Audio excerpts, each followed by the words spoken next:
Hello, it's David Allen and you are watching Sporting Icons. Okay, so Kubrat Pulev returned to the ring and he took on Jerry Forrest. Now, last time at Kubrat Pulev, he had that exhibition in that triangle ring, but he defeated Jerry Forrest by unanimous decision. And to say that Kubrat Pulev is over, he's past it, and who's a Jerry Forrest and all that kind of thing, listen, he dominated Jerry Forrest. He's using that jab, his movement looked really good, all that kind of stuff. But those who don't really know too much about boxing, they will still have it in their mind that Kubrat Pulev is a bum. Anthony Joshua defeated Kubrat Pulev, he's old, he's past it, he's never a very good and whatever else. Even though a Kubrat Pulev, he has defeated, for example, a Hughie Fury, he has defeated a Derek Chisora, he has defeated could you give him Samuel Peter? Not too sure. But even a Bogdan Dinu at that kind of stage is okay. But Kubrat Pulev is quite clearly not past it, and I think Anthony Joshua deserves a bit more credit than what he gets. Now, for those of you who don't know who Jerry Forrest is, well, Jerry Forrest, he's come off back-to-back draws with Zhilei Zhang and Michael Hunter. He got draws in both of those fights where myself and many people who watched those fights believe that Jerry Forrest won both of those fights, but didn't get the decision. Kubrat Pulev dominated him.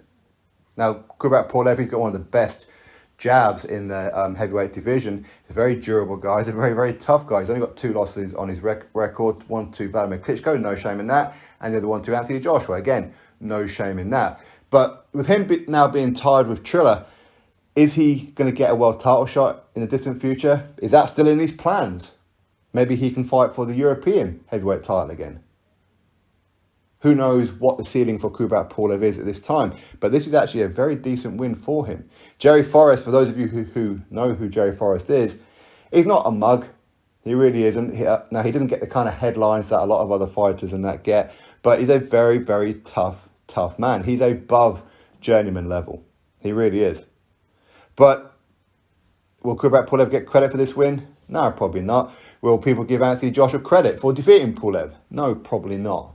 But this is a way of the boxing world. Now, on the undercard, not on the undercard, but on this card is also, we had Sergey Kovalev. Now, Sergey Kovalev, he took on Tervel Pulev, and he defeated him by unanimous decision as well, over 10 rounds, and this was at cruiserweight. Sergey Kovalev, of course, has been a career light heavyweight. At one time, he was talked about as one of the best fighters in the world. Now, of course, and last time out, he did lose by knockout to Canelo Alvarez in a fight that I think a lot of people felt that he was actually winning that fight up to that point. Would you believe that was 2.5 years ago? Time has flown, man. Time has really, really flown. But either way, he defeated a undefeated Tervel Pulev. Tervel Pulev, of course, is the younger brother of Kubrat Pulev. Okay, he was 16-0 at that point. So, decent win for Sergey Kovalev. Is he going to get a world title crack at the cruiserweight, at one of the cruiserweights? We'll have to wait and see. But either way, back onto Kubrat Pulev. That was actually a very, very good win. Very good win. But such is the world that we live in with the boxing fans and everything who don't like Anthony Joshua, don't want to give him credit, they want to put down Pulev. Okay, so if Pulev is no good, and him defeating a Jerry Forrest, who myself, I believe that he defeated Michael Hunter in their rematch and defeated Zhilei Zhang. Zhilei Zhang, of course, he's got that IBF mandatory fight with Filip Perkovic coming up. Again, he's a former silver Olympic medalist. And, of course, with Michael Hunter. Michael Hunter, of course, has got that fight coming up with Hughie Fury. Anyway, you'll drop your thoughts below about it. Click thumbs up, subscribe, and I'll catch you on the next video.